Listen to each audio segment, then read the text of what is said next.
बिस्मिल्लाहिर्रहमानिर्रहीम। अस्सलाम वालेकुम डियर स्टूडेंट्स। आज हम इंटर पार्ट 1 फिज़िक्स के सेकंड लेक्चर को डील करेंगे, जो है चैप्टर 1 मेजरमेंट्स में से। हमारा जो टॉपिक होगा आज का वो है इंट्रोडक्शन टू फिज़िक्स। आप जैसे कि जानते हैं, हम लास्ट लेक्चर में साइंस को थोड़ा एक्सप्लेन कर चुके हैं, उसके बारे में थोड़े से हक़ाइक़ को जान चुके हैं। आज हम डिस्कशन करेंगे प्योरली फ़िज़िक्स के बारे में कि फ़िज़िक्स क्या है। हम आज के टॉपिक में हम देखेंगे कि फ़िज़िक्स का ओरिजिन क्या था, यानी फ़िज़िक्स वर्ड कहाँ से मिला हमें। फिर हम देखेंगे कि फ़िज़िक्स की डेफिनेशन क्या है, फ़िज़िक्स किस चीज़ को एक्सप्लेन करती है, किस चीज़ के बारे में हमें मालूमात फराहम करती है। और इसके बाद देखेंगे कि क्या फ़िज़िक्स की कोई हद है, यानी फ़िज़िक्स कहाँ से कहाँ तक चीज़ों को एक्सप्लेन कर सकती है। फिर हम देखेंगे कि क्या फ़िज़िक्स की कोई ब्रांचेस भी हो सकती हैं, क्या फ़िज़िक्स को किसी दूसरी साइंस के साथ मिलाया जा सकता है। इन चीज़ों के बाद हम देखेंगे कि हमारी डेली लाइफ में, यानी हमारी जो टेक्निकल लाइफ है, टेक्नोलॉजी के रिलेटेड है, इसमें फ़िज़िक्स का क्या रोल है। तो आज हम इन थोड़ी सी चीज़ों को इंशाल्लाह डिटेल में डिस्कस करेंगे। तो हम अपनी बात स्टार्ट करते हैं इंट्रोडक्शन टू फिज़िक्स, यानी फ़िज़िक्स क्या है, फ़िज़िक्स का तारुफ क्या है। तो बात है स्टार्ट की, यानी जो फिज़िक्स का ओरिजिन था ये ग्रीक से मिला हमें, यानी यूनानियों ने हमें एक वर्ड दिया जिसका नाम था फिजिकोस। फिजिकोस का मायने नॉलेज ऑफ नेचर, यानी कुदरत का इल्म, कुदरती अशिया का इल्म, कुदरत के मज़ाहर का इल्म। इसके बाद यही वर्ड हमें मिलता जुलता वर्ड लैटिन से मिला, लातीनियों से, जिसको हम फुजिस कहते हैं। फुजिस का मायने भी क्या है, नेचर, यानी नेचुरल थिंग्स, कुदरती अशिया का इल्म। तो हम कह सकते हैं कि कदीम दौर में फिज़िक्स को कुदरती अशिया का, यानी कुदरत के मज़ाहर का इल्म कहा जाता था। वक्तन फ़वक्तन, यानी वक्त गुजरने के साथ साथ फिज़िक्स की बहुत सारी नए हक़ाइक़ पर जो रोशनी डाली गई और हमें बताया गया कि फ़िज़िक्स ये नहीं है जो हम मान रहे हैं, फ़िज़िक्स में और भी बहुत सारी चीज़ें शामिल हैं। तो जदीद दौर में आइंस्टाइन ने एक बहुत ही ज़्यादा माइक्रोस्कोपिक, यानी ज़्यादा डिटेल वाली जो डेफिनेशन हमें दी। वो डेफिनेशन क्या थी? आइंस्टाइन ने हमें बताया कि जो फिज़िक्स है ये किसी भी चीज़ के मैस, उसकी एनर्जी और इनके रिलेशनशिप को डील करती है। यानी the physics is the main branch of physical sciences that deals with the properties of matter, energy and there mutual relationship. यानी फिज़िक्स मैटर यानी मादे, उसके पास जो मौजूद एनर्जी और उनके आपस में ताल्लुक का डिस्कस करती है। फिज़िक्स बेसिकली हमें ये बताती है कि अगर हमारे पास कोई ऑब्जेक्ट है जिसका कोई मैस है, उसके पास एनर्जी भी होगी, और ये हमें क्वांटिटेटिवली ये भी बताती है कि उस एनर्जी का उस मैस से या उस मैस का उस एनर्जी से क्या ताल्लुक बनता है। फिज़िक्स एक बेसिकली एक्सपेरिमेंटल, यानी फंडामेंटल एक्सपेरिमेंटल साइंस है जो कि क्वांटिटेटिव मेजरमेंट्स, यानी पैमाइश पे बेस करती है। पैमाइश क्या है? पैमाइश का मतलब होता है कि हमारे पास जो एक ऑब्जर्व्ड वैल्यू है, जिसको हम ऑब्जर्व कर रहे हैं, उसका एक स्टैंडर्ड वैल्यू के साथ कंपैरिजन जो पहले से तयशुदा होती है। मिसाल के तौर पर आप एक बोर्ड पर लाइन लगा दो, उस लाइन को आप बताना चाहो कि इसकी लेंथ क्या है, तो आप क्या करोगे? इसके लिए एक स्केल लोगे और उस लाइन का अपने स्केल से कंपैरिजन करोगे। इस कंपैरिजन के मेथड को हम, यानी the comparison of observed and accurate या करेक्ट या फिर standard value is called measurement, यानी पैमाइश कहलाती है। हम थोड़ा सा ये देख लेते हैं मैटर क्या है। आप जानते हो दुनिया में तमाम अशिया एटम से मिलकर बनती हैं। तो एटम्स जो मुख्तलिफ पार्टिकल्स से मिलकर बनते हैं, इसको हम मजमूई तौर पर मैटर बोलते हैं। यानी कोई भी ऐसी शय जो मैस रखती है और जो जगह घेरती है, यानी वॉल्यूम होता है उसका कोई ना कोई, उसको हम मैटर बोलते हैं। मैटर की चार हालतें आपने कॉमन में पढ़ी हुई हैं, सॉलिड्स, लिक्विड्स, गैसेस, और एक आयनिक स्टेट ऑफ गैसेस भी होती है जिसको हाइपर स्टेट ऑफ गैसेस यानी प्लाज्मा कहते हैं। इसके बाद हम ये देख लेते हैं कि एनर्जी क्या है। एनर्जी बेसिकली किसी भी बॉडी के काम करने की सलाहियत को कहते हैं, यानी एक बॉडी कितना वर्क प्रोड्यूस कर सकती है वो उसकी एनर्जी कहलाती है, यानी capability of a body to do the work, इसको हम एनर्जी बोलते हैं। अब आइंस्टाइन ने हमें एक बहुत कॉम्पैक्ट इक्वेशन दी कि E is equal to mc²। यहाँ से आप देख सकते हो E is equal to mc²। ये इक्वेशन हमें बताती है कि किसी भी बॉडी के मास का एनर्जी के साथ रिलेशनशिप होता है, यानी मास एनर्जी में और एनर्जी मास में कन्वर्ट की जा सकती है। यानी इसका हर किस मतलब ये नहीं होता कि हर एक बॉडी मास अगर जिसका है तो वो एनर्जी बन जाएगी, या जिसकी एनर्जी है तो वो मास बन जाएगी, ऐसा नहीं होता। ये डिपेंड करता है आप इनका रिलेशनशिप बनाते कैसे हो। मिसाल के तौर पर जब आप किसी एक रेस्ट पर पड़ी हुई बॉडी पर, सपोज कर लो एक कार है, आप उसको धक्का लगाओ, आप उस कार को फोर्स लगाते हो, उस फोर्स के नतीजे में वो हल्का सा मूव करेगी। तो आपने क्या किया, आपने एक मास से एनर्जी दूसरे मास में क्या कर दी, ट्रांसफर कर दी। This is called interrelationship between energy and mass. और इस तरह भी हो सकता है, साइंसदान ये प्रूव कर चुके हैं कि बहुत सारे ऐसे पार्टिकल्स हैं, अगर उनको स्पीड ऑफ लाइट से मूव करवाया जाए तो वाकई वो मास हमें ऐसा लगेगा जैसे जस्ट वो एनर्जी है। जैसे फोटॉन्स बहुत कम मास रखने की वजह से, लाइट प्रोड्यूस करने के लिए हम उनको यूज़ करते हैं, तो बहुत कम मास रखने की वजह से हमें ऐसा लगता है कि जैसे वो जस्ट एनर्जी है, यानी हम समझते हैं कि वो मास एनर्जी में कन्वर्ट हो जाता है। तो इस तरह की मिसालें भी हैं हमारे पास। तो ये एक डबल कॉन्सेप्ट है कि एक मास एक बॉडी से दूसरी एनर्जी एक बॉडी से दूसरी बॉडी में कन्वर्ट की जा सकती है, और इसी तरह बिल्कुल कि एक मास को एनर्जी में और एनर्जी को मास में बदला जा सकता है। ये एक बहुत जो लेंथी प्रोसीजर है, हम इंशाल्लाह इसको डिटेल में आगे चल के डिस्कस करेंगे। अब एक बात आती है कि फिजिक्स हमें डेली लाइफ में बताती क्या है, मतलब हमें क्या पता चलेगा फिजिक्स क्या बता रही है। तो आसान अल्फाज में फिजिक्स ऑब्जेक्ट्स के बिहेवियर को बताती है कि ऑब्जेक्ट नेचर में कैसे बिहेव करता है, उसकी क्या खसूसियात हैं, वो कैसे एक बॉडी से दूसरी बॉडी में एनर्जी ट्रांसफर कर सकता है। तो बेसिकली फिजिक्स इस चीज़ का नाम है। तो याद रखिएगा वो बात ठीक थी कि कदीम दौर में कहा गया था कि नेचर का इल्म है, तो हाँ फिजिक्स वाकई ही एक नेचर का इल्म कहलाता है। तो हम यहाँ से दो बातें बहुत अहम फिजिक्स के बारे में ले सकते हैं जो हमने डिस्कस की कि फंडामेंटल एक्सपेरिमेंटल साइंस है ये फिजिक्स, जो किस पे बेस करती है, क्वांटिटेटिव मेजरमेंट्स पे, यानी ये आपको क्वांटिटी भी बताती है चीज़ों की, जो आपको बात बताएगी उसकी क्वांटिटी भी बताएगी है। दूसरा, it describes that how objects behave, ये हमें ये बताती है कि ऑब्जेक्ट्स किस तरह बिहेव करते हैं इस कुदरत में, इस नेचर में, ठीक है। उसके बाद हम डील करेंगे आगे कि फिजिक्स की हदूद क्या है, मतलब फिजिक्स बात कहाँ से स्टार्ट करती है और कहाँ पर ख़त्म करती है। तो हम इसके लिए नेक्स्ट टॉपिक देखेंगे फ्रंटियर्स ऑफ फंडामेंटल साइंसेस, यानी फ्रंटियर्स का मतलब होता है हदूद, हद, और फंडामेंटल बुनियादी, यानी जो फिजिक्स है बुनियादी साइंस है, ये कहाँ से बात स्टार्ट करती है और कहाँ पर ख़त्म होती है बात, यानी हदूद की बात करेंगे। तो सबसे पहले देखो हमारे पास इस दुनिया में किसी भी किस्म की बात करनी हो, हमारे पास 3 लेवल्स होते हैं। एक होता है एक्सट्रीमली स्मॉल, यानी बहुत छोटे लेवल पे, उसके बाद मिडल, और उसके बाद एक्सट्रीमली लार्ज, यानी छोटा लेवल, दरमियाना लेवल और बहुत बड़ा लेवल। तो हम फिजिक्स की जो स्टडी है इसको भी 3 लेवल्स में डिवाइड कर देंगे। पहला होगा world of extremely small things, इसका ताल्लुक सिर्फ उन चीज़ों से होगा जो एक्सट्रीमली स्मॉल हैं, यानी बहुत छोटी हैं। अब आप जानते हो कि इस दुनिया की हर शय एटम से मिलकर बनती है, और हर एटम कुछ सब एटॉमिक पार्टिकल्स से मिलकर बनता है। तो ये जो लेवल होगा एक्सट्रीमली स्मॉल लेवल, ये किसको डिस्कस करेगा, ये बात स्टार्ट करेगा न्यूक्लियस में से, क्योंकि आप जानते हो एटम के सेंटर में न्यूक्लियस है जो खुद बहुत सारे छोटे छोटे पार्टिकल्स से मिलकर बना होता है, जैसे प्रोटॉन्स, न्यूट्रॉन्स, मेसॉन्स, बोसॉन, ऐसे बहुत सारे पार्टिकल्स हैं, मोर देन 100 ऐसे पार्टिकल्स हैं जो एटम के न्यूक्लियस में कंसीडर किए जाते हैं। लेकिन फंडामेंटल हम 3 को ही कहते हैं, 2 न्यूक्लियस में जो मौजूद होते हैं प्रोटॉन्स और न्यूट्रॉन्स, और एक न्यूक्लियस से बाहर। तो हम कह सकते हैं कि ये लेवल स्टार्ट कहाँ से होगा, this level starts from nucleus, यानी ये न्यूक्लियस में से स्टार्ट होगा, यानी आप कह सकते हो इसकी बात स्टार्ट होगी न्यूक्लियस से and ends at the boundary of atom, और इस तरह चलते चलते एटम की बाउंड्री तक आके बात खत्म, क्योंकि एक्सट्रीमली स्मॉल लेवल है। तो हम इसमें सिंगल फंडामेंटल पार्टिकल को डिस्कस करेंगे, जो हमारी नेचर में हम एटम तक बात करेंगे इसमें। तो आप ये देख भी सकते हो कि इस लेवल में protons, neutrons, electrons and more than such 100 particles की बात करेंगे। इसके बाद आते हैं मिडल लेवल पे। अब देखें जो पहला स्मॉल लेवल था वो खत्म कहाँ पे हो रहा है, एटम पे।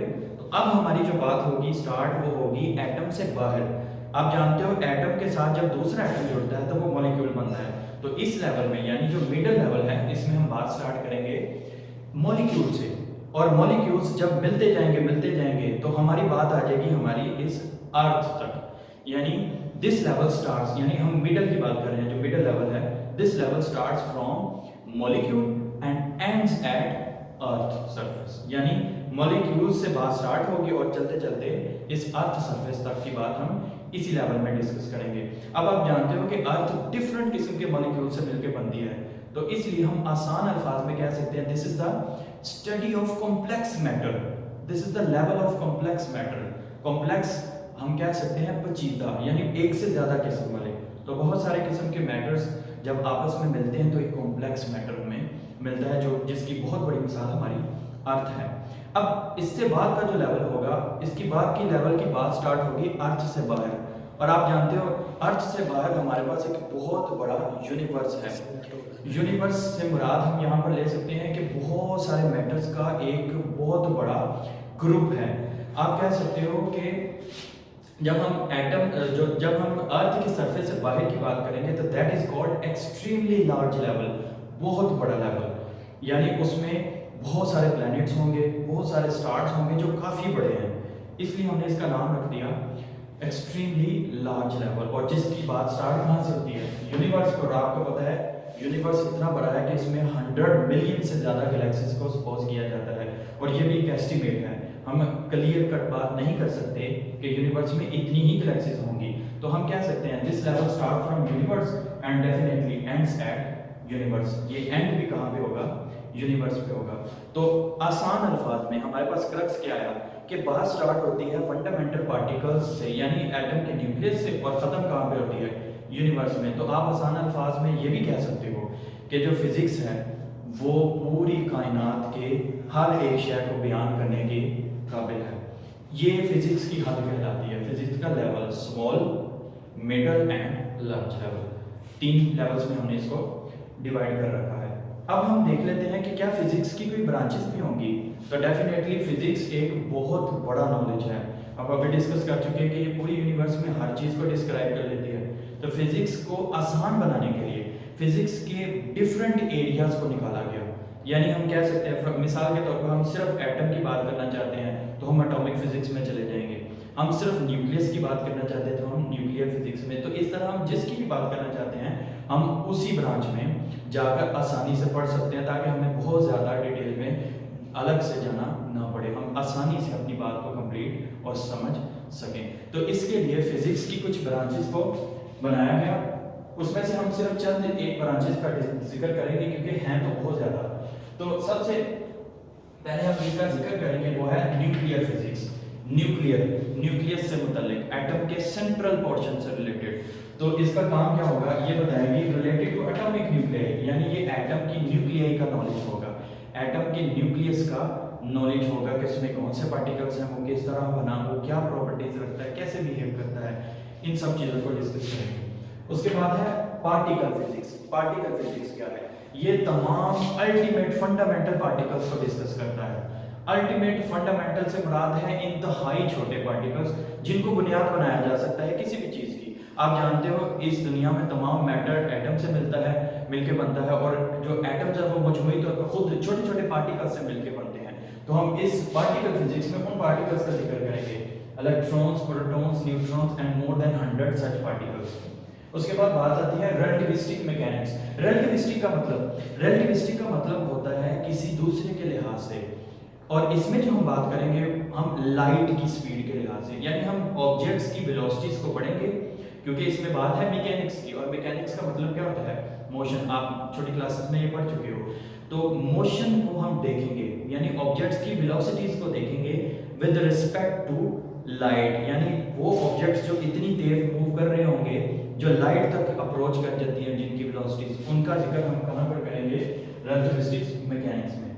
उसके बाद बात करेंगे सॉलिड स्टेट फिजिक्स की, यानी फिजिक्स की वो ब्रांच जो किसके बारे में बात बताए, वो हमें बताएगी structures and properties of solid, यानी मैटर की जस्ट सॉलिड हालत के मुतालिक हमें बात बताएगी। क्लियरली हम समझ सकते हैं कि सॉलिड्स की स्ट्रक्चर्स क्या हैं, सॉलिड किस तरह एक दूसरे से मिलते हैं। इस तरह और भी बहुत सारी ब्रांचेस हैं जिसमें हम कुछ के नाम अगर लेना चाहें तो ऑप्टिक्स यानी ऑप्टिकल फिजिक्स जिसको कह सकते हैं, लाइट के मतलब साउंड, हीट, इस तरह बहुत सारी ब्रांचेस हैं फिजिक्स की जिनको आप पढ़ सकते हो।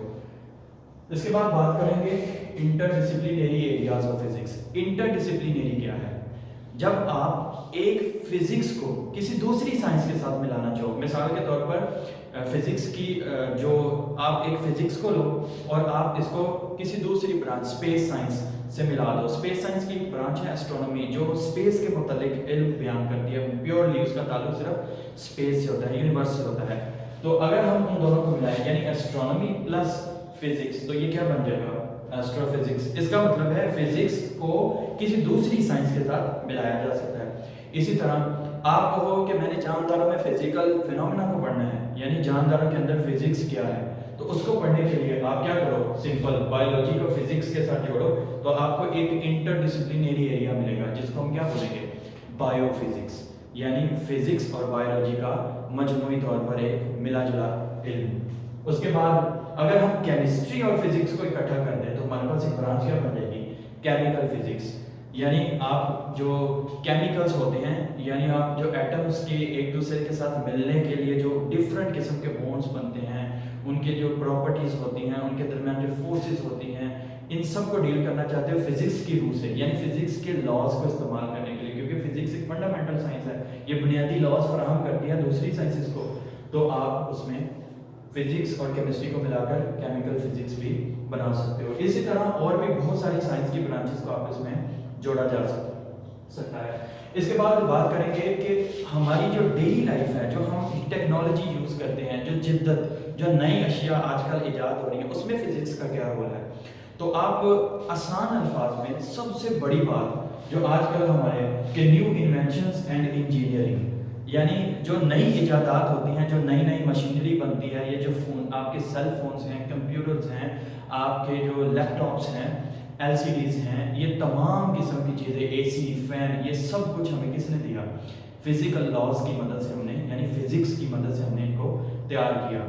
आप ये जो बिल्डिंग्स बनती हैं इनके अंदर जो इंजीनियरिंग इस्तेमाल होती हैं, इनकी जो स्ट्रक्चर्स होती हैं, ये भी फिजिक्स के रूल्स को, इसके लॉज को फॉलो करके तैयार किया जा सकता है। इसके बाद है आउटलुक ऑफ मैन काइंड, यानी इंसानियत का जो रुख है, जो इंसानियत की आउटलुक है, जो इंसानियत की, आप आसान अल्फाज में कह सकते हैं, जो इंसानियत का, इंसान का जो आप आउटलुक को आसान अल्फाज में ये कह सकते हो कि इसकी जो लुक है, जो इसकी जो दिखावा है, जो बनावट है, ये सारी किसने चेंज की? ये फिजिक्स ने चेंज की। इंसान का पहनावा, उसको बेहतर बनाया, क्योंकि हमने बहुत सारी मशीनरीज को तैयार किया, उनकी मदद से नए नए किस्म के कपड़े, नए नए किस्म की जो एसेसरीज हैं हमने अपने लिए वो तैयार की, वो भी किसने दी? हमें फिजिक्स ने। इसके अलावा communications all over the globe, सबसे बड़ा काम है ना जो फिजिक्स का, वो ये है कि इसने तमाम दुनिया को, मतलब दुनिया के तमाम ममालिक को एक ही विलेज बना दिया है, ग्लोबल विलेज बना दिया है। यानी आप क्या कर सकते हो? आप यहाँ से किसी को अमेरिका में कॉल करना चाहो तो आप विद इन फ्यू सेकेंड्स उससे बात कर सकते हो। आपका जो अल्फाज हैं वो फौरन उस तक पहुँच जाएंगे। ये किसकी मदद से हुआ? टेक्नोलॉजी। और टेक्नोलॉजी को हमने किसकी मदद से इन्वेंट किया? फिजिक्स की मदद से इन्वेंट किया। तो कम्युनिकेशन इसका एक बहुत बड़ा रोल है हमारे डेली लाइफ में। इसके बाद बात करेंगे इलेक्ट्रॉनिक या कंप्यूटर चिप्स। आप जो इलेक्ट्रॉनिक बोर्ड्स देखते हो, जो सर्किट्स देखते हो, उस पर बहुत सारे छोटे छोटे पार्ट्स होते हैं। उन पार्ट्स को मिलाकर एक बोर्ड जो तैयार किया जाता है उसको हम चिप बोलते हैं। वो चिप किसकी मदद से मिलती है? फिजिक्स की मदद से। आपके पास जो रेत होती है सैंड, इसमें से हमें मटेरियल मिलता है जिसको हम क्या नाम देते हैं? सिलिकॉन। जो सिलिकॉन है इसको यूज करके हम चिप्स यानी कंप्यूटर की चिप्स बना सकते हैं। सिलिकॉन एक सेमीकंडक्टर है। सेमीकंडक्टर क्या होता है? जो कंडक्टर्स और इंसुलेटर्स के दरमियान में होता है, यानी कुछ खसूसियत कंडक्टर्स वाली और कुछ खसूसियत इंसुलेटर्स वाली, मॉडरेट करंट के लिए, यानी एक हद तक रहने के लिए इसको इलेक्ट्रॉनिक सर्किट्स में यूज किया जाता है। अब एक बात है, ये आपकी मर्जी है, चाहे आप सैंड की मदद से यानी रेत की मदद से बिल्डिंग्स तमीर कर लो या उसी रेत को यूज करके कंप्यूटर चिप्स बना लो। इसका मतलब है फिजिक्स आपको आपके पास मौजूद मटेरियल्स में से बहुत सारी वैरायटी प्रोड्यूस करने के काबिल बनाती है। तो ये कुछ बेसिक इंट्रोडक्शन था फिज़िक्स के मुतालिक, फ़िज़िक्स के एरियाज़ के मुतालिक, इसकी हदूद के मुतालिक, ये किस चीज़ को डिस्क्राइब करती है। तो इंशाल्लाह हम नेक्स्ट लेक्चर में आप आगे फर्दर देखेंगे कि जो फिज़िक्स है ये चीज़ों को एक्सप्लेन किसकी बेस पे करती है, किन चीज़ों को यूज़ करके वो बाकियों को एक्सप्लेन करती है, जो कि फ़िज़िकल क्वांटिटी और फिज़िक्स का एक बहुत इंपॉर्टेंट और बहुत कंसेप्चुअल टॉपिक है। तो इंशाल्लाह हम उसको नेक्स्ट लेक्चर में डील करेंगे। ये आपका शॉर्ट टाइप का क्वेश्चन है कि इसमें कुछ शॉर्ट क्वेश्चंस बनते हैं, जैसे मैंने ये पोर्शन बना रखा है, और कुछ एमसीक्यूज हैं, जैसे ये कंप्यूटर चिप्स किससे बनाई जाती हैं, सिलिकॉन से मिलती है, सिलिकॉन कहाँ से हासिल होता है, सैंड यानी रेत से मिलता है। तो इस तरह के कुछ एमसीक्यूज हैं जो आप ज़रूर याद करिएगा। इंशाल्लाह नेक्स्ट लेक्चर में हम फिज़िकल क्वांटिटीज़ के बारे में डील करेंगे। तो इंशाल्लाह मुलाकात होगी नेक्स्ट लेक्चर में। अल्लाह हाफ़िज़।